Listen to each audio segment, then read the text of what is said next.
I caught my wife did it with my best friend. She even had the nerve to send me Bible verses on forgiveness. In college, I met my wife. We'll call her Sue. We were both 18 years old at the time. We hit it off right away on our first date and were exchanging I love yous within weeks of dating. She kind of chased me, but I was delighted she did. We confided in one another about our darkest fears and secrets. And when her father died during her final year of college, I was there for her the whole time. Her father was diagnosed with pancreatic cancer, and while he was in the hospital, I'd spend the nights with her so she wasn't alone. We made it through, and it was at that moment in time that our friendship was deepened. She said she didn't know what she'd done if I hadn't been there for her. She referred to me as her soulmate. I knew I was going to marry this lady, and I asked her to marry me approximately 2 years after we graduated. At the time, things couldn't have been better for me. I had married the lady of my dreams, had a well-paying job right after graduation, and both of our families adored us. My closest buddy, let's call him Dave, and I had what I believed was an unshakable sibling tie. We'd known each other since 3rd grade, and he was the brother I didn't have. He was also married and had relocated with his wife after she found a nice position at a large legal company. His wife died in a vehicle accident about a year ago, which shattered him. He later returned to our hometown, but he was never the same. I tried to be there for him, but he refused to interact with anybody. No one could comprehend the anguish he was through, so I asked my wife if she could speak to him, since she had also lost a loved one and thought Dave may be able to communicate better with someone who had gone through something similar. Yes, I realized now that this was a major error. We'd give him visits on a daily basis. Even when I wasn't there, she'd spend hours at his apartment. They were going on walks together, watching movies without asking me, eating lunch, and doing other things that couples do. This was clearly much more engagement than I had meant for them to have, and it made me uncomfortable, but Dave was doing much better as a result of it. It's vital to note that Dave and Sue had never liked one another before to all of this. This is due to Sue's opinion of his being a jerk. Dave was jumping from relationship to relationship before to marrying his wife, and even after he married his dead wife, he cheated on her on a regular basis. As a consequence, Sue disliked him and questioned how I could be friends with someone who had such poor values. This contempt for Dave was also what blinded me to what was to come. As already said, Sue and Dave grew close, to the point where she'd invite him to events I'd planned for us as a couple. Furthermore, she began to exhibit traits of what I recognize as standard cheater behavior, constantly on her phone, becoming progressively aloof, little to no intimacy, and arriving home late. At this time, everything seemed fishy, and one day she was texting, so I questioned who she was talking to. She said it was one of her pals, and when I requested to see what they were talking, she grew agitated and accused me of being possessive.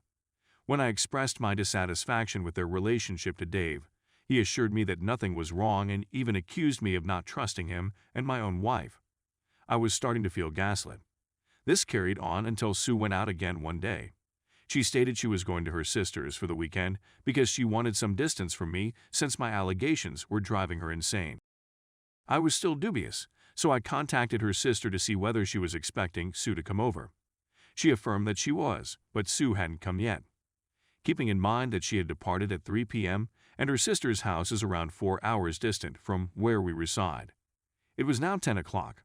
I went to my friend's home because something in the back of my mind prompted me to.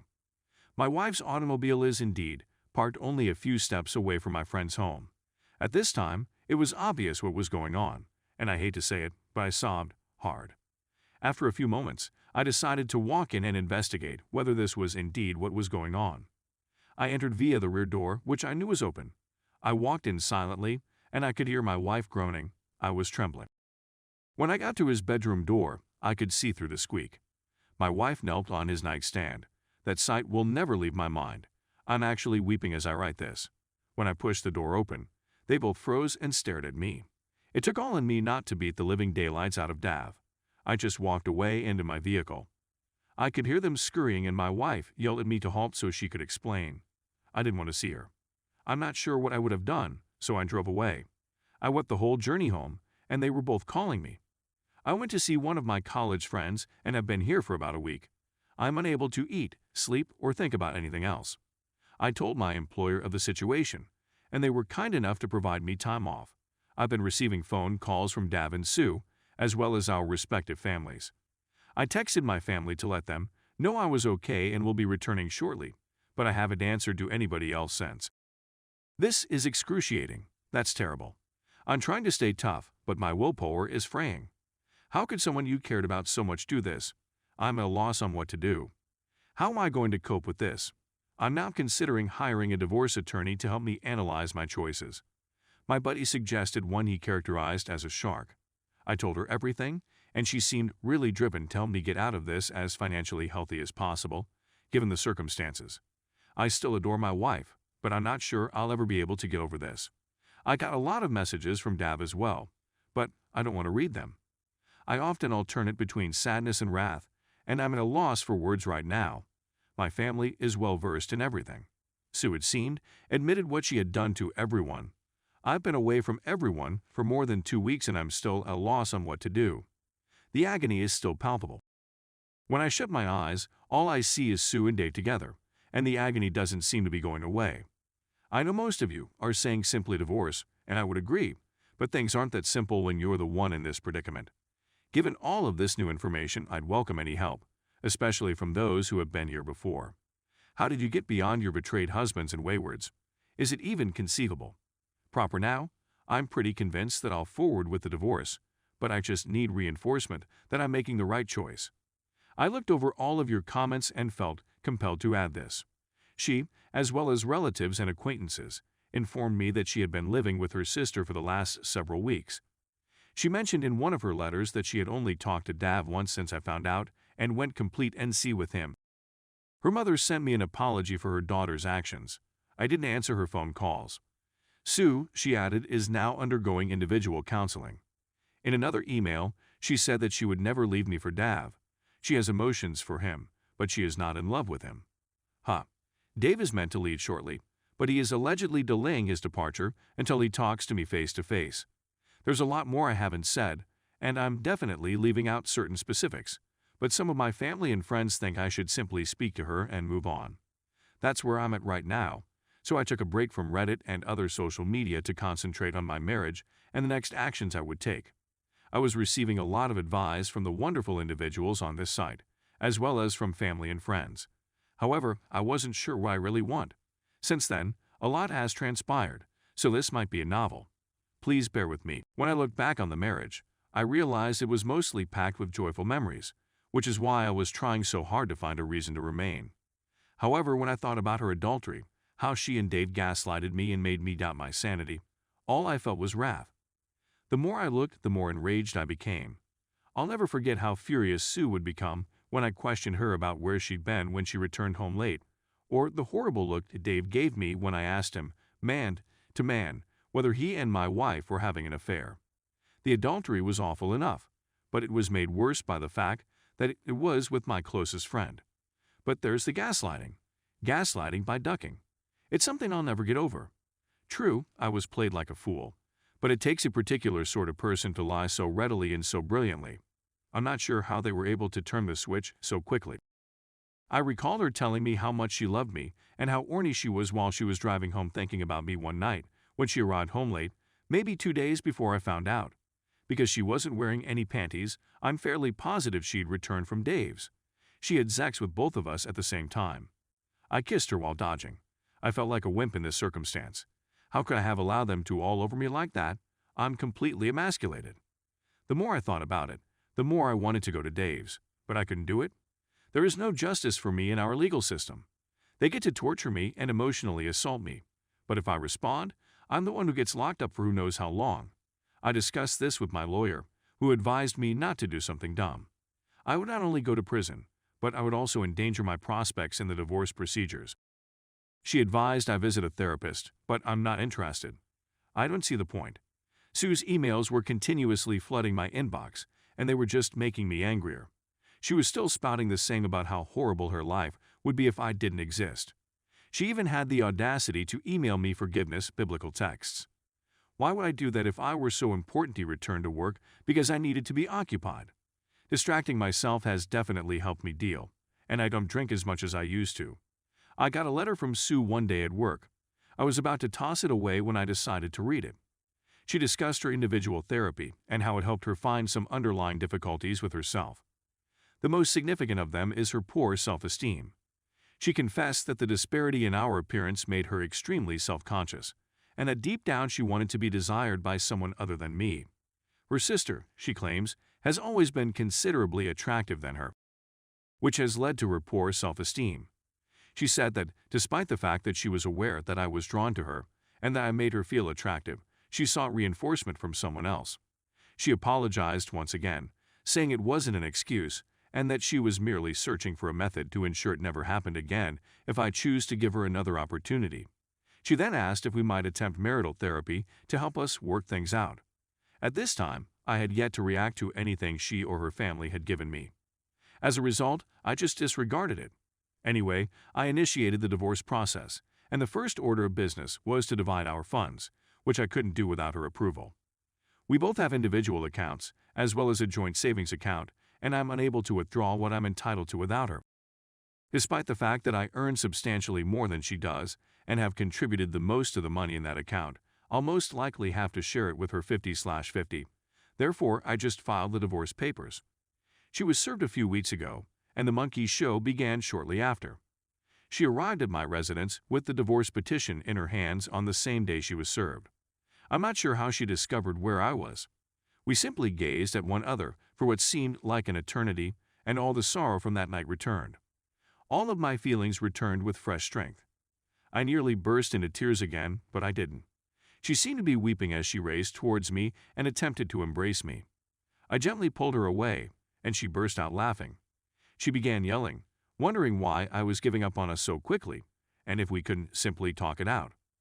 I assumed I simply wanted to get away from her at this point. Looking at her made me feel a variety of emotions, so I wanted to get away before I did or said something I would later regret. When I attempted to return to my vehicle, she flung herself on the hood. I asked her what she wanted, and she replied she simply wanted to speak things out, that we couldn't terminate our marriage in such a way until we cleared the air. I gave in since she was obviously not accepting no for an answer and was causing a commotion. When we arrived at my place, I just sat down and listened to what she had to say. She said once again that she would do everything to salvage our marriage, that she does not love Dave, and that she is sorry. She said that she'd done some study on how we may proceed and proposed a trial separation. During this separation, she told me that I could date anybody I wanted, but that I should postpone the divorce to allow her the opportunity to restore our friendship and eventually our marriage. She proposed a one-sided open marriage in my favor, attempted to show me examples of other couples who had survived infidelity, and even recommended that we simply relocate to a new state or even a foreign country, just the two of us. That portion saddened me a little since we had spoken about relocating and raising a family not long before all of this occurred. When she was through, we simply sat there in quiet, staring at one another. I then inquired as to why. Why is he there? Why would she cheat on me with him and then return just after I caught her? When I posed these questions, she burst into tears. She said that she felt very bad even while doing the actions, but she didn't know how to stop. That she was so engrossed in the affair that he didn't consider the implications or what she would lose. She said that the therapy helped her understand that she would have cheated on me at some time, if not with Dave, then with someone else. This was meant to be due to the same underlying concerns that were making me uncomfortable. Then it sprang out. She stated she found out she was pregnant not long after I left and had an abortion since she didn't know who the father was. She said that if it was Dave's, there would be no possibility for reconciliation, and she felt compelled to do it. What I was hearing was unbelievable. I was taken aback, and she began pleading with me not to let this be the end of our relationship. I just got numb. I requested her to go, but she pleaded with me to remain. That we still needed to chat, all of this pleading was just frustrating, especially in light of the news I had just learned. When I asked her how far along she was when she found out she was pregnant, she responded she was just a few weeks. Then it dawned on me. Wait, you said in an email that you just began having sex with Dave approximately a week before I discovered it. Did you tell the truth? She gave a nod. She nodded, hiding her head. She said that she simply said that because she didn't want to offend me with the facts and was attempting to downplay the situation. She said that it had been physical for less than a month. She attempted to comfort me, but I pushed her away. I begged her to go and not return. She attempted to say something, but I simply yelled at her to go. She asked if we could chat after I'd digested everything, and I declined. I informed her that I had accepted a job in another state and would be relocating as soon as the divorce was finalized. In our state, there is a 2-month cool-off period after you file. I had previously intended to do this and was just finishing the details before resigning from my present position. At that moment, I had already given my employer notice. When she heard this, she burst into tears and pleaded once again. I told her she had to leave or I would call the cops. She grudgingly departed, and I sat on the floor, wondering where I had gone wrong. How did my marriage reach this position in such a short time? It simply didn't make sense to me. I was already very certain about the divorce, but after speaking with her, I was more certain than ever. Sue's repeated attempts to reach me were disregarded. However, a few days ago, on Thursday, I got a phone call from my mother informing me that Sue was in the hospital. She was reportedly hospitalized for medication misuse. Everything seemed like a nightmare. I'm still not sure how to comprehend it. What is the cause of all of this? Sue seemed to be okay when I saw her at the hospital, but she had been sent to a psychiatric unit. That's where things stand right now. I have no clue why she would do this, because the last time I saw her, she was sleeping. It aches because I still adore her, and I'm simply glad she's all right now. Given what's going on right now, I haven't been thinking about divorce. How do I even begin? There are definitely a lot of essential facts I'm leaving out, but included them would make this much too lengthy. I simply need advice on what I should do next. I was hoping that my previous update would be my final post on this subject, but here I am again. It's been roughly 8 months since my life devolved into a monkey show, and things are just getting worse. I won't go into depth, but I hope I can provide enough information to elicit some constructive input from you on here. You've been considerably more useful than you realized.